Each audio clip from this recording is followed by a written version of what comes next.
Alright, it's been a long time since I did a video, especially one that's actually farming related. Today we have to take the 706 home at the hay property. Got to drive it about 30 miles with no high side on the TA. So it should be a good like hour and a half, 2 hour drive, I don't know. But we'll get it fueled up and get it going. And a lot of guys have been asking about an equipment tour, and I guess I have all my hay tools here that are relatively close to me, so I can show you that real quick. It's nothing special, let me tell you. Alright, that is our Befco 4-wheel hay rake. Got it at an auction. It was, really, minus a couple tines, all the bearings looked like they'd been greased. They were pretty tight, and some paint wear.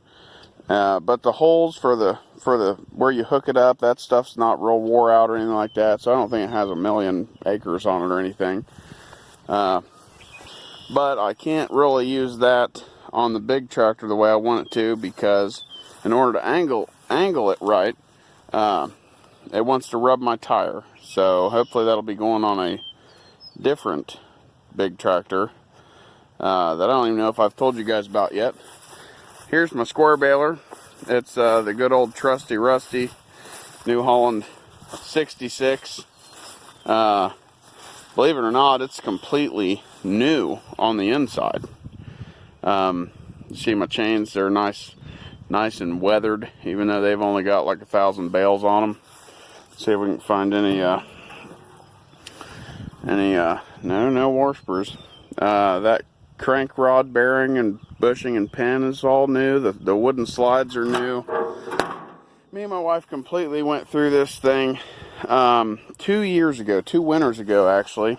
Didn't do anything with the drive shaft, but I did replace the drive shaft and tongue with the correct one because it didn't have the one on it that it was supposed to. See anything else about it? I guess I do have new tires, and I'm gonna have a new spindle hub for this because it is it's real good.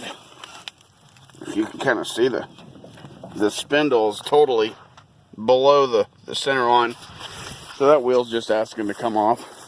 Of course, you guys know the 706. I'm actually going to put the hood on it and maybe do some spray paint. It's just spray paint. I don't have a shop or anything fancy, but I really would like to have it look better than that because it runs great, but it's pretty pitiful looking. Guess it fits the rest of my operation though. And then we'll walk over here, check out all this pitiful stuff. But it's what you do when you start out. You can't afford the nice stuff. You just get what you can, and that's that. This is our custom 3-basket, thanks to a tree that I didn't hit. The previous owner hit a tree and just took the basket off and left it in like North Carolina or something crazy. So yeah, that works pretty good. It's a New Holland. I don't know the model. I think, I'm wanting to say a 156 or a 756, something 56. So I've looked up trying to find another one so I get the basket stuff for the other side. This is our Coon. I think it's a GMD 500. Cutter bar. The bar is trash. It leaks oil. I've got to fill it up like every time I use it. There was a video last year where this piece, this big hat piece, flew off that side while I was mowing, and well, the canvas is crap, the canvas frame is crap. I guess at least it keeps me from getting hit with debris, but not much else. I had to put a new drive shaft on it and a new hydraulic hose last year. Sorry, drive shaft 2 years ago, hydraulic hose last year.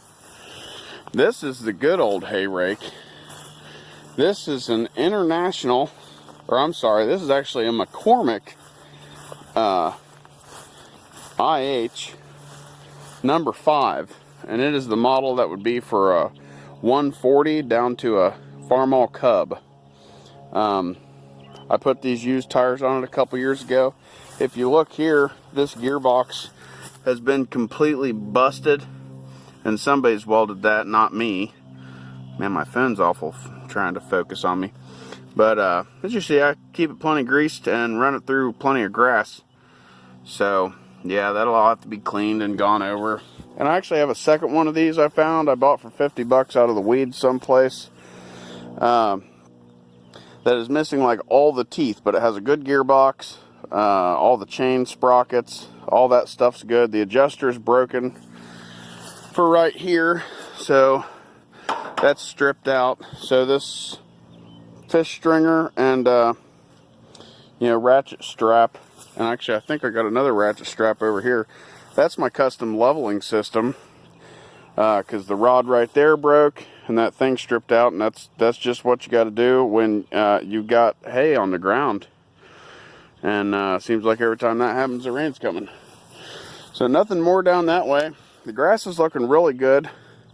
I think I might actually spray this year, and I might fertilize it. That's something that I've not done. Why I don't want to spray is, if you know what you're looking at, there's a lot of clover in this field.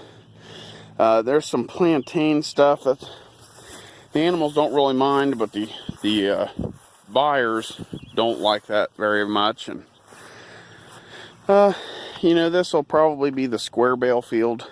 I think if you watch my older videos, that side of the property, which goes way back there and all the way to the road, they sold that to a cemetery. So hopefully that's not going to happen to where I'm standing now. Oh yeah, the round baler. This is a Vermeer 504C. Between it and that disc mower is probably the two newest pieces of equipment I have. Done nothing to it but put two belts on it. I've got a bearing for this shaft. I did replace the chains. I've got a bearing for this shaft on the other side I've got to replace. Probably be pulling this home probably this week sometime. Get it up in the driveway. Actually, another thing I did was that metal roller on the bottom, the center was wobbled out. And it would not feed. And I took it home. Once I realized that the shaft was broken out of that bottom roller, because this is what's called a closed throat baler, and it actually squeezes the hay as it goes in, which can be very beneficial, and it can completely suck if you've got damp grass, or one of your rollers is broken. So I took it home. Me and my wife tore it apart. I propped it up on cinder blocks, and pretty much used a tape measure and a gasless MIG welder, like one of those flux core jobs, and re-welded the center of that. And it's held up good. I mean, I don't know how many hundreds of bales I've put out. Probably 300, I'd say, out of this baler. Round bales ever that I've done, actually, because this is the first and only round baler I got. So yeah, that was kind of long-winded. Hopefully that answered some questions for some people. Guys, for not posting very often.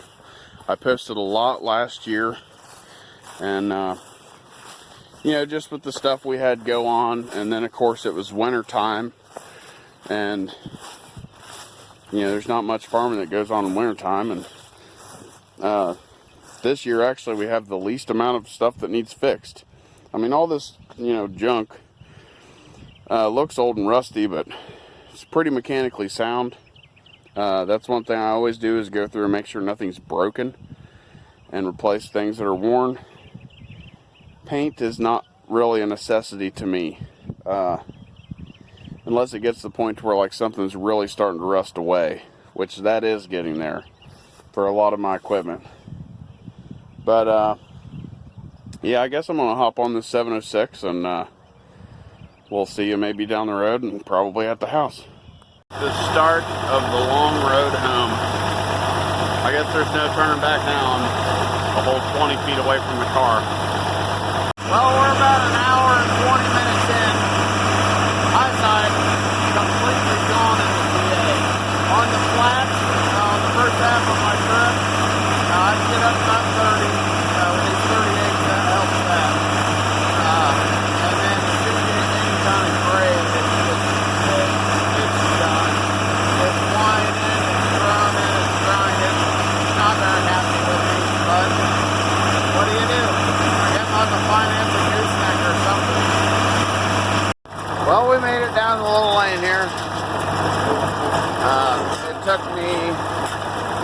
don't know, probably 2 hours. It's not bad. I mean, half of the journey, literally half of the journey took me a half an hour, and without the TA in high side, the rest of it took me, you know, at least an hour and probably an hour and a half.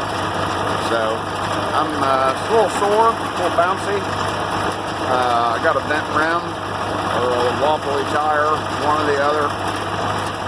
So I guess if you watch to the end, I appreciate it. If you like what you see, come on back. I'd enjoy your company.